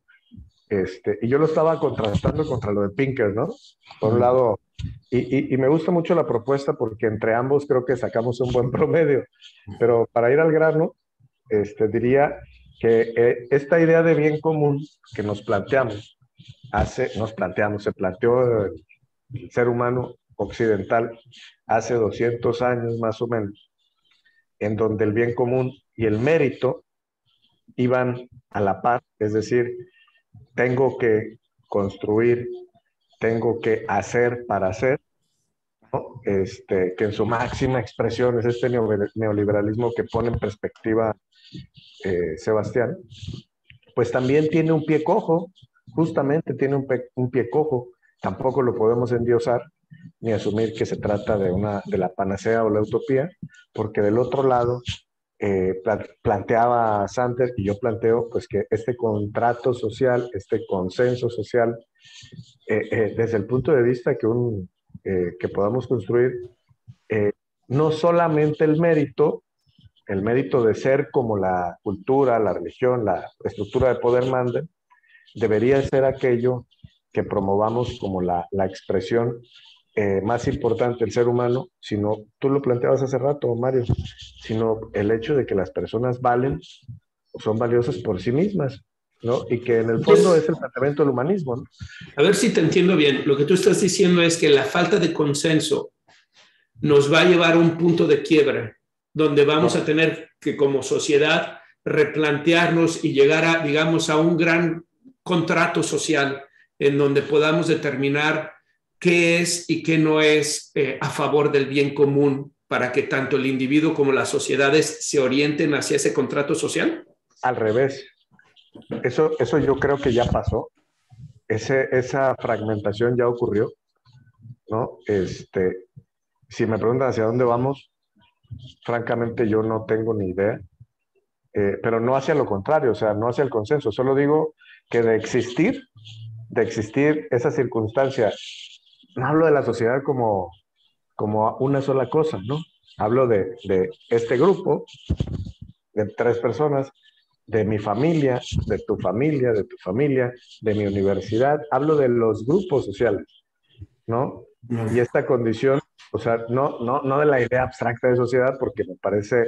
O sea, no estás planteando una visión utópica de una sociedad humanista en donde todos compartimos los valores del enlightenment y donde nos vamos a dirigir hacia allá, sino que lo que tú estás hablando es que el individuo va a tener que rehacer contratos sociales con las personas más próximas, de cómo nos vamos a relacionar entre las personas más próximas. Claro, y en un continuo dinámico, y hablo de un continuo dinámico en donde se encuentra el sentido a partir del compromiso, es decir, del vínculo entre los individuos, y sin este absurdo, y esa palabra luego la uso mucho y espero que no suene fuerte, esta idea absurda de que no importa que los de juntos sean mexicanos si yo me quiero sentir finlandés, ¿no? O sea, sin esa tontería, sin esa patraña, pues creo que este continuo, y cuando hablo de eso, Sebastián, hablo del esfuerzo individual que los individuos deberíamos procurar hacer para eso, para conectarnos, vincularnos, entender el consenso, el bien común a partir del individuo que está enfrente de nosotros y no de una onda utópica, ¿no? En donde la sociedad construimos. Me parece que queda desde esa perspectiva quedaría como un gran gap, como un gran vacío y en el contexto internacional eso cómo se maneja, porque vivimos en una sociedad globalizada, donde está el internet, donde nos estamos enterando minuto a minuto de lo que está pasando con Rusia, ¿no? Entonces, veo que lo que tú estás buscando tal vez pudiera dar respuestas en contextos inmediatos, pero no veo cómo eso pudiera dar respuesta a contextos globalizados como los que vivimos. Y de alguna manera yo no creo. Mira los globalizados que estamos. Tú estás en Chicago y en San Luis Potosí, yo estoy en Colima. No veo por qué no opera. Yo trabajo con gente que está en otros países y doy clases en Guadalajara desde aquí, desde Colima. O sea, creo que la perspectiva global la ofrecemos en nuestros contactos, en nuestra forma de vincularnos, en este sentido vamos, voy a trabajar a una empresa cuyos accionistas, uno es inglés y el otro es argentino. Sé que muchos de mis actos de mantener el orden en ese lugar y respetar a las personas repercuten en el consenso, no nada más de lo que hago aquí, sino en general. Estoy seguro que a Sebastián y a ti les pasará lo mismo.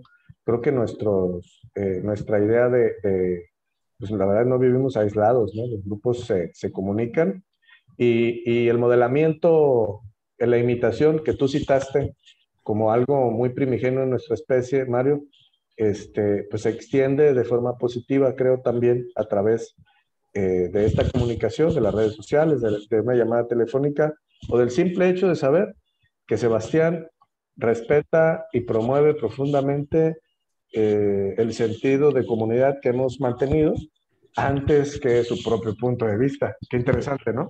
Oye, Sebastián, creo que José Luis, y con esto tal vez podemos empezar a cerrar porque ya nos hemos extendido mucho.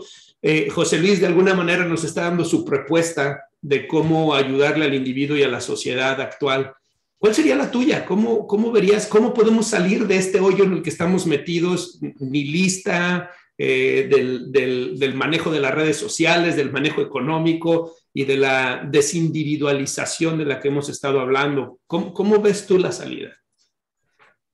Justo de acuerdo contigo, ¿no? Creo que José Luis nos lleva a una propuesta de cómo esta lucha individual se puede convertir en colectiva y de alguna manera cuando me dicen mis estudiantes, oye, ¿qué podemos hacer? ¿No?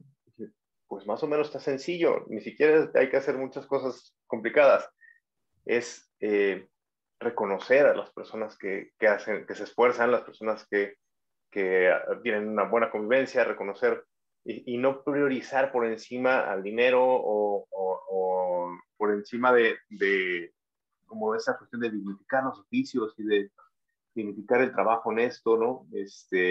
Creo que coincido con José Luis de que las pequeñas acciones se vuelven acciones que pueden ser replicadas colectivas. Y también vemos eso en las redes sociales, ¿no? Cómo empieza a haber un reconocimiento a las personas que actúan de manera honesta, un reconocimiento a las personas, a los profesores que se comprometen con sus estudiantes, a las personas que están haciendo desde diferentes puntos ideológicos. Me gusta esto que dice José Luis, porque, pues sí, no se trata de seccionar, sino más bien de ir buscando estos puntos de encuentro y que funcionan también para esta red. Me gustó ese cierre, ¿no?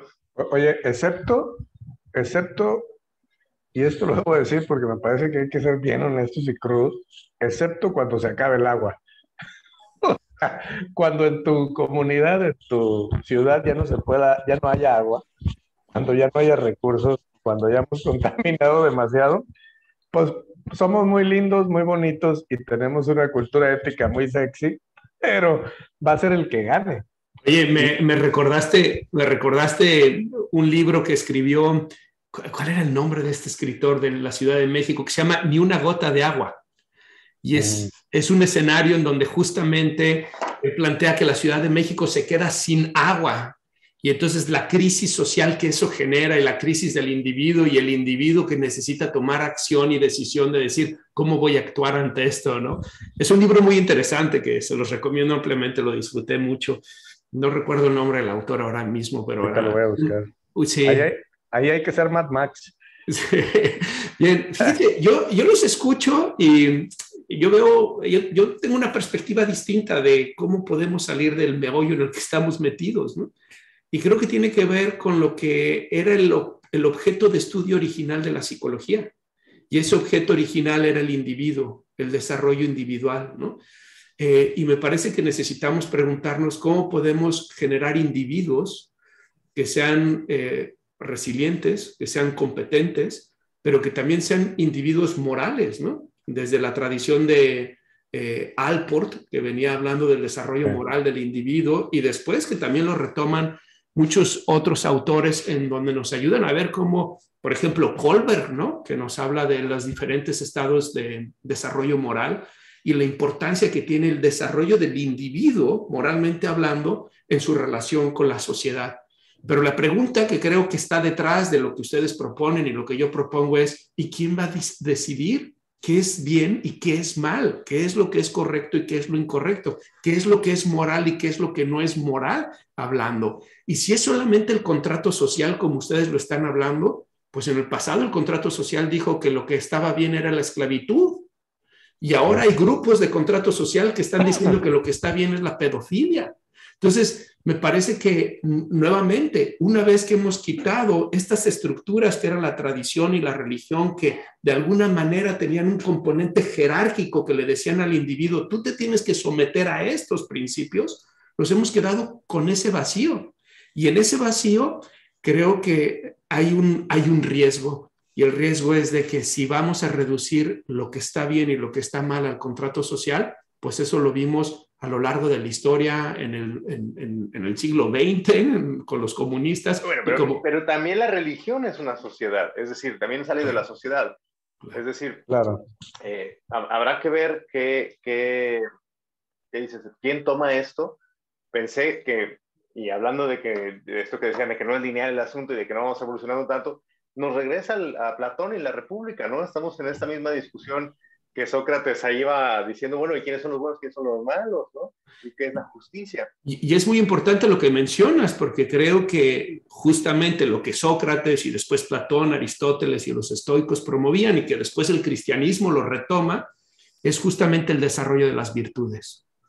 Y Sí, el pero desarrollo de las también, virtudes es en el individuo, porque si tú tienes claro, individuos virtuosos, lo que va a suceder es que esos individuos virtuosos van a impactar a la sociedad y por lo tanto la sociedad va a terminar siendo también virtuosa. Entonces, yo lo que veo es que tal vez es ahí donde deberíamos de poner nuestras cartas y decir, ¿cómo podemos desarrollar individuos virtuosos? a mí me gusta tu teoría, tu hipótesis me parece fabulosa.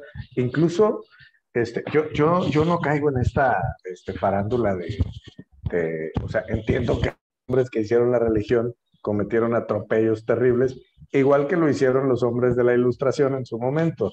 Entonces, somos seres humanos, pero sí creo que en algún momento la Ilustración, la religión católica, el budismo, etcétera, han buscado pues el bien de esa comunidad que los acogía, esa sociedad, como dice Mario, ¿no? Si bien la tradición judeocristiana pues buscaba ese bien común, por usar un lugar común para decirlo, creo que esa tradición eh, ha estado ahí, ha estado presente.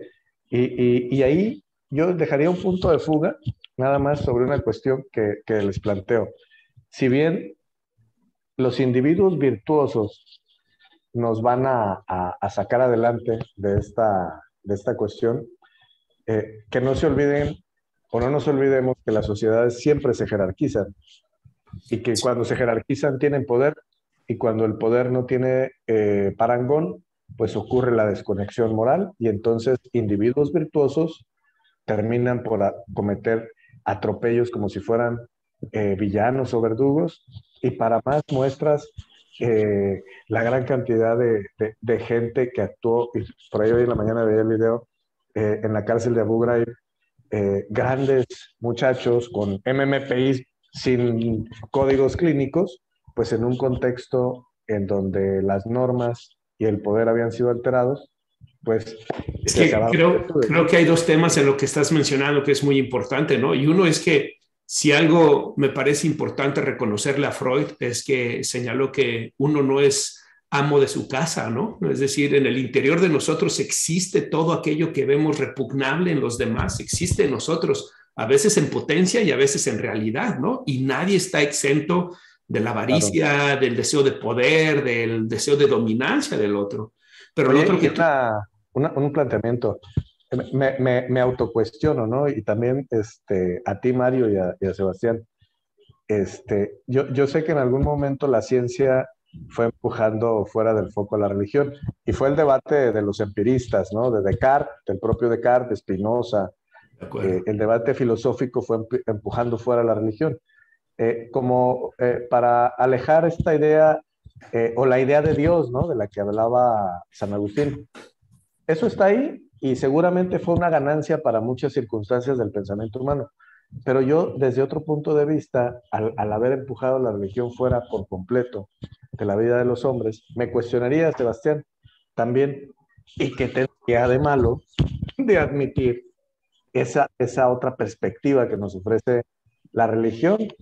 O sea, ¿por qué no admitir que nos brinda un marco para la toma de decisiones cotidianas?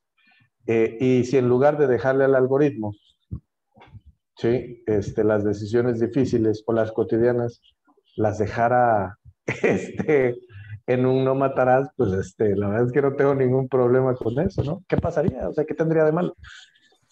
¿En dónde está el compromiso ideológico, no?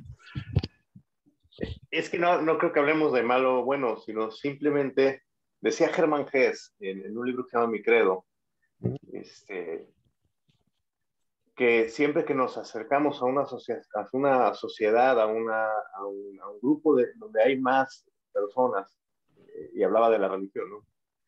Decía, siempre va a haber una condición de intereses humanos. Es decir, yo creo que están pensando en también una utopía al creer que de pronto nos vamos a volver, si regresara la época de la religión, cambiaría la sociedad. Y creo que no va por ahí. De hecho, es al revés. Justo las creencias en general, ya regresando a la psicología social, y creo que ahí nos fuimos por lugares en donde no propiamente apegándonos a la psicología, las creencias se construyen socialmente. Y en ese sentido, ese algoritmo pues también responde a la sociedad. Es decir, a lo mejor Mario ha encontrado en la religión esta guía, pero yo tengo un amigo ateo que creo que es un gran ser humano, ¿no? Y entonces diríamos, ¿cómo le hizo, no? Pues es que no es por ahí. Quiere decir que puede haber grandes seres humanos aunque no tengan Dios. Sin duda. Pero, digamos, es una cuestión de interacciones y de construcciones que pueden de todas maneras existir en el fondo, mismas creencias, mismos principios, aunque no sean bajo los mismos métodos. Oye, dijimos que ya íbamos a cerrar porque ya nos habíamos alargado, sí. Y José Luis aventó una bomba molotov, ¡pum!, ¿no? Que sin duda creo que valdrá la pena que la exploremos tal vez a más detalle. A mí me gustaría comentar solamente 3 cosas, si me lo permiten. La primera es que veo no solamente poco probable, sino tal vez incluso indeseable la idea de volver a una época en donde la religión era el único, digamos, factor de orientación del individuo y de la sociedad. O para decirlo de una manera distinta, donde la religión era la única cosmovisión posible, ¿no? Sin embargo, creo, bueno, y digo esto porque Sebastián lo señala muy bien. Es verdad que la corrupción humana terminó también generando una serie de situaciones que fueron muy desfavorables cuando la religión era el principio rector del individuo y de la sociedad exclusivamente, ¿no? Y creo que Dostoyevsky lo señala muy bien en su cuento del Gran Inquisidor, que está dentro del libro de los hermanos Karamazov, ¿no? Que me parece extraordinario. Sin embargo, creo que donde hay un vacío hay una oportunidad. Y el vacío que ha generado esta secularización de la sociedad, esta pérdida de la religión y de la tradición como las estructuras que orientan al individuo y a la sociedad, pues genera la oportunidad de volver al individuo. Y ahí en el volver al individuo, yo creo que la experiencia religiosa de manera individual tiene muchísimo que decirnos. Eso es lo que estudia la psicología y la religión, ¿no? El estudio de la psicología de la religión, por ejemplo. Las transformaciones religiosas que las personas viven y cómo un alcohólico de pronto, de la noche a la mañana, deja de tomar alcohol porque ahora tiene una idea religiosa que le dice, deja de tomar alcohol, cuando tiene 30 años tomando alcohol, ¿no? O sea, ahí hay un elemento que me parece que es una oportunidad, pero también creo que no es el único. Porque como bien lo dice Sebastián, hay muchas personas que el lenguaje religioso ya no les hace sentido. Y entonces tenemos que preguntarnos, ¿y para esos individuos cómo podemos ofrecerles algo? Y por eso creo que cuando José Luis y Sebastián y yo coincidíamos con el tema de las virtudes, ¿no? Con el tema de cómo desde los clásicos se está hablando en cómo podemos desarrollar individuos virtuosos, que puedan impactar de manera positiva a la sociedad en la búsqueda de ese bien común. Y algunas veces será a través de la religión. Desde mi perspectiva me parece que es una forma válida e importante de explorar, pero también me parece que pueden haber otras opciones, otras rutas en donde el individuo puede desarrollar esas virtudes, porque no es exclusiva de la religión, ¿no? Pero bueno. Tal vez debimos, y ahí Sebastián y yo vamos a estar de acuerdo, porque yo usé la palabra vínculo, que le es menos familiar a Sebastián, que si hubiera usado apego, pues inmediatamente se hubiera sumado a mis filas. Y si habláramos de religión o espiritualidad, como acá a quien le guste, apego y creencias, apego, religión, creencias y sociedad, creo que hubiéramos podido ponerle un mejor título a la charla de hoy, porque el apego y la capacidad de producir afecto y todo lo que eso implica en el cerebro del individuo en desarrollo, junto con las virtudes, por cierto, Mario, creo que son los que motivan los cambios más positivos entre un grupo de personas, ¿no? Oye, Excluyendo el tema de la pedofilia y todas estas. Es que, ¿sabes qué? Y perdónenme esto por extenderme tanto, pero es que sobre esos temas ni siquiera me parece que deberíamos discutir si admitimos que el consenso de un grupo de individuos que piensa que puede utilizar eh, el cuerpo de otros de esa manera, podríamos admitirlo como algo positivo. Ahí es en donde el construccionismo es una patraña, ¿eh? pero es que fíjate, José Luis, lo que tú estás diciendo es que existe un tema de realismo moral. Lo que tú estás de manera implícita diciendo es que hay algo que universalmente los seres humanos podemos coincidir que está bien y que está mal. Y creo que Sebastián, cuando él volteaba y decía, tengo un amigo que es ateo y es un buen ser humano, de alguna manera él también está reconociendo que hay un realismo moral que nos indica qué es lo que está bien y qué es lo que está mal. Y me parece que esa es la gran pérdida que estamos teniendo en esta época, que nos hemos olvidado de ese realismo moral que nos dice qué está bien y qué está mal, y que hemos caído a este relativismo en donde, Lo que pues caiga, si ¿no? exactamente, si él quiere, yo quiero, ¿por qué no? Bueno, pues porque tienes 5 años, güey, y tú tienes 40 años, pues, pero yo dije aquí groserías, YouTube nos va a cancelar el programa por andar diciendo groserías. Pues tenemos que Bueno, editar esto. oigan, tendremos pues que dejarlo aquí si les parece bien. Tal vez tendremos la oportunidad de retomarlo si ustedes me hacen favor para que volvamos a hablar de otros temas. Tal vez el que queda ahí pendiente es y qué es lo que está bien y qué es lo que está mal y de dónde viene ese realismo moral o ese relativismo moral del que estamos hablando y qué podemos hacer con eso. O habrán otros temas tal vez que por ahí surjan. Pero quiero darles las gracias, José Luis, Sebastián. Yo he disfrutado mucho de esta charla y estoy seguro que quienes nos hagan favor de vernos aprenderán mucho de ustedes. Muchísimas gracias, Mario. Muchas gracias. Les mando un fuerte abrazo a los dos. Cuídate. Gracias. Cuídense.